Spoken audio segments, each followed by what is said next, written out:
Welcome to the deep dive. Today we're tackling something pretty critical for a lot of professionals. Yeah. Really mastering business English. Mm-hmm. Not just, getting by, but using it to actually make an impact. Right. Our sources suggest it's less about just cramming vocabulary Yes. and more about refining communication skills you might already have, especially for maximum professional effect. Exactly. And even if you're fluent, these techniques can shift you from just, let's say, communicating to really connecting and, importantly, convincing. Okay, let's unpack this. We've got a great set of sources focusing on, well, business English, specifically reading and writing. And what's really fascinating, I think, is how the sources stress that business language. Mm.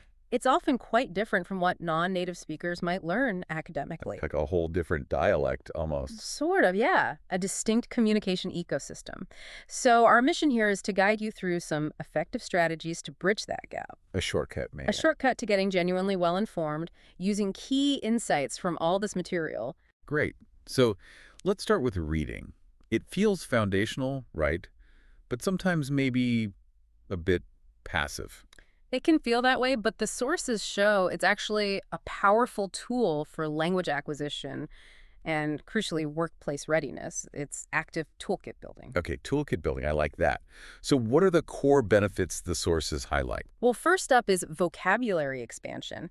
But here's the twist the sources point out. Oh, It's not just about adding tons of jargon. It's more about deepening your understanding of words you encounter through context. so understanding the nuances. Precisely. The sources mention something quite startling, misinterpreting just one key business term. It could cost a team up to 15% in lost productivity. Wow, 15%, that's huge. It really is. So seeing words in context, understanding their specific application, that's far more effective for really learning them than just rote memorization. That makes total sense. It sticks better.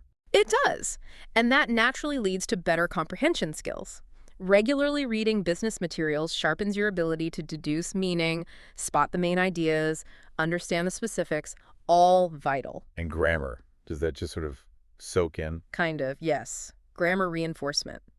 Reading repeatedly exposes you to correct structures, which then helps your writing and even your speaking. It's like this subtle feedback loop building that language muscle memory. Okay, so the benefits are clear. But how do we read effectively? Here's where it gets really interesting. The sources give concrete how-to tips for active reading, right? Not just letting the words wash over you. Absolutely. This is about making it interactive. One key technique is annotating. Highlighters and notes in the margins. Exactly. Adding notes, highlighting, it's not just for understanding right then. It aids memory and boosts critical thinking. Then there's summarizing. Boiling it down. Right. Actively identifying the core ideas, filtering out the noise, super important when you're busy. And finally, questioning. Talking back to the text. In a way, yes. Formulating questions as you read. It deepens engagement, turns you from a passive reader into an active investigator. Those sound great for solo work. But what about, in the office? Reading often feeds into team stuff. Any practical strategies there? That's a really crucial point. And yes, the sources cover that. One standout is group discussions after reading. Like the Amazon method. Exactly like the Amazon example. Everyone reads silently, then discusses. It levels the playing field, boosts understanding, encourages people to explain things, and sharpens critical thinking for the team. Very practical. Ensures everyone's actually read it too, probably. Definitely a side benefit. Another powerful method mentioned is intensive reading. Sounds intense. It is. Think of it like high-intensity interval training, but for language. You push yourself to understand every word, every nuance. It accelerates improvement much faster than just casual reading. Like a language workout. But you can't sprint all the time. Yeah. How do you make this sustainable? What's the cool-down lap? Good question. Sustainability is key. The advice is to make reading part of your everyday. Schedule it in. Even short bursts, daily, build consistency and make it a habit, not a chore. Just integrate it. Right. And for an extra boost, try reading aloud. Really? Even for business stuff? Yes. It feels a bit weird at first, maybe, but it seriously helps pronunciation, vocabulary recall, fluency, and memory. It takes longer, sure, but engages more senses, making it more effective. Interesting. Okay, but sometimes you just don't have time for deep, intensive reading, right? Business is fast. Yes. What about speed reading techniques? Absolutely vital. The sources talk about speed reading, breaking it down into two distinct skills. First, skimming. Getting the gist quickly. Exactly. Identifying main ideas without reading every word. Great for long reports or when you're pressed for time and need a general overview. And the other one. Scanning. This is different. It's about rapidly finding specific pieces of information, dates, names, stats, keywords, without reading everything It's else. like looking for a number in a spreadsheet. Precisely. Incredibly useful for pulling out details fast. And of course, we have technology. Using apps is mentioned too. Oh, yeah. Any Yes. specific one? The sources mention things like English and English reading as examples. Lots of apps available, many free, designed to help practice these reading skills. So summing up the reading part, Mm-hmm. it's not just about getting through documents. It's actively constructing your business language toolkit, vocabulary, comprehension, critical thinking, even discussion prep. Foundational stuff. Absolutely foundational. But having the tools is one thing. Using them to build something solid, like effective writing, that feels like the next level challenge. It often is. Let's shift gears to writing. For many, this is the Everest of English learning. Why is it so tough, according to our sources? It really can feel like climbing Everest. The sources point to several major hurdles, and they go beyond just grammar. First, cultural and tone nuances. Getting the vibe right. Exactly. Misunderstandings happen easily because cultural expectations differ so much. Formal language is often standard in native English business, but even between, say, the US and UK, expectations can vary. It's tricky. I can imagine. One wrong word. Oh, definitely.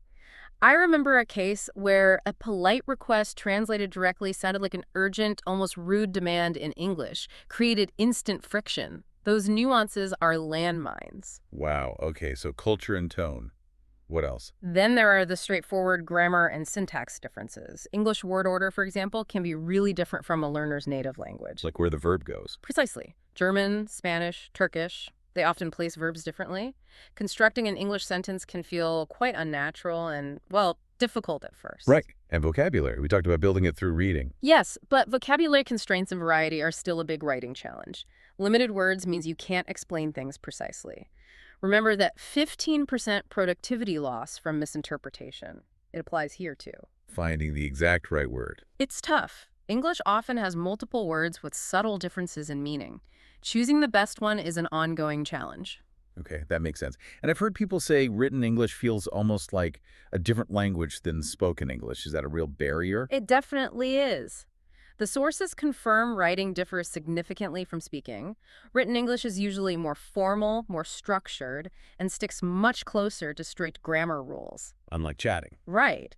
And for learners whose native language doesn't have that big a gap between spoken and written forms, this can be really disorienting. Plus, your written word is often your first impression, especially globally. It impacts perceived credibility. Okay, so the hurdles are clear.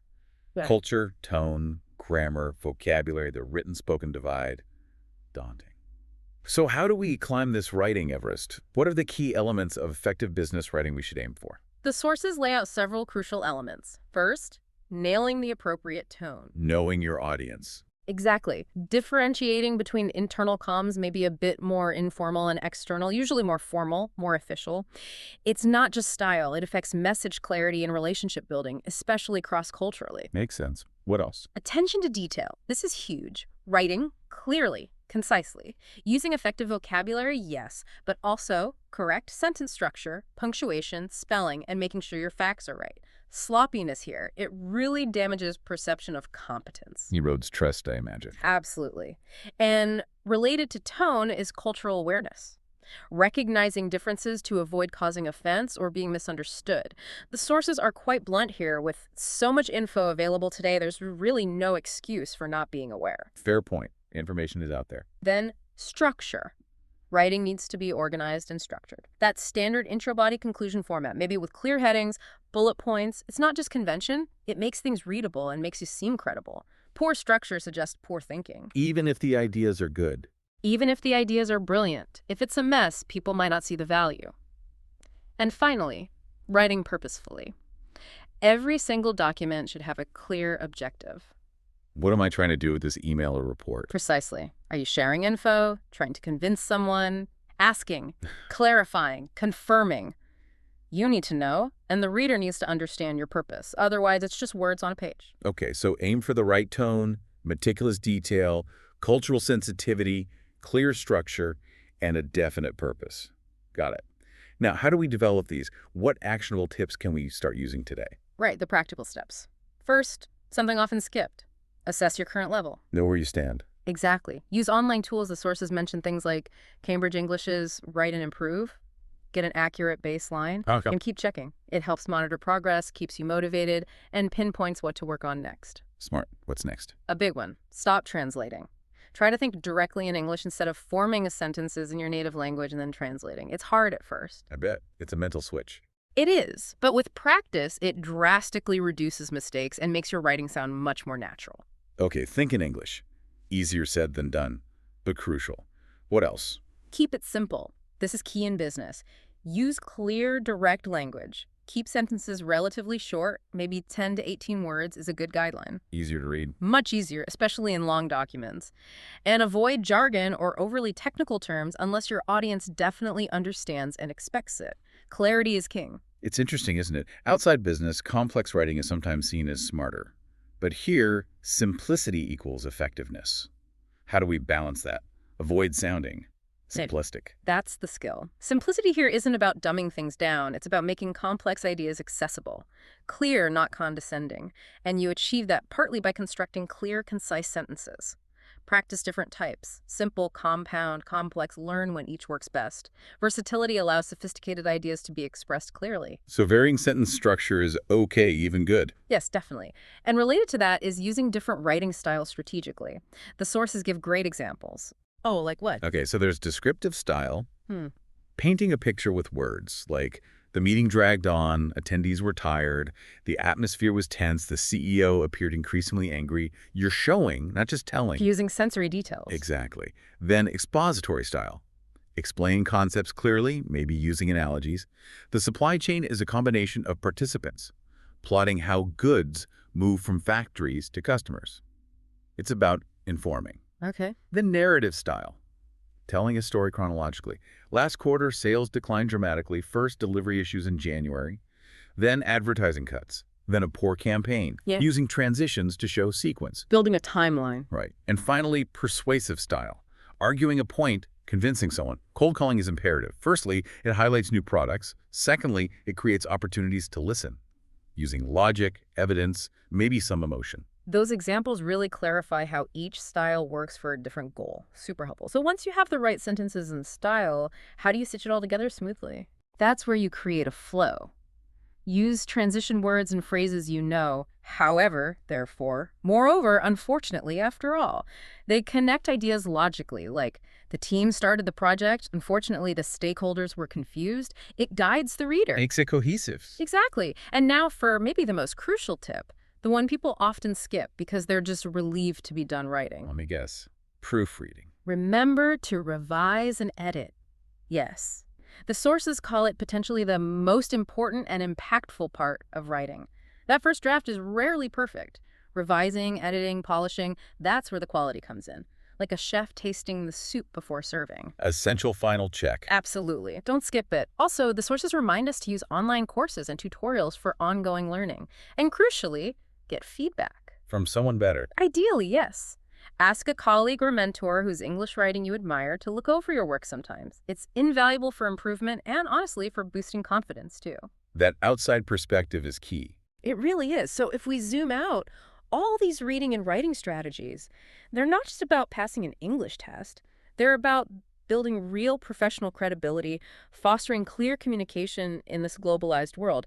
It's about impact. What a comprehensive deep dive. We've gone from active reading techniques like annotation and intensive reading all the way to crafting purposeful, clear, and culturally aware business writing, remembering to revise and get feedback. It's clear these are skills built through active, consistent effort. They really are. And this brings us to a crucial question for you, our listener. We know clear communication gives a strategic edge. So how will you intentionally weave these reading and writing practices into your daily routine to genuinely transform your professional impact? Will you actively build these skills or just kind of hope they improve over time? A powerful question to ponder. Thank you for joining us on this deep dive into sharpening your business English. We hope you feel better equipped to not just use the language, but to truly command it. Indeed. Until next time, keep diving deep into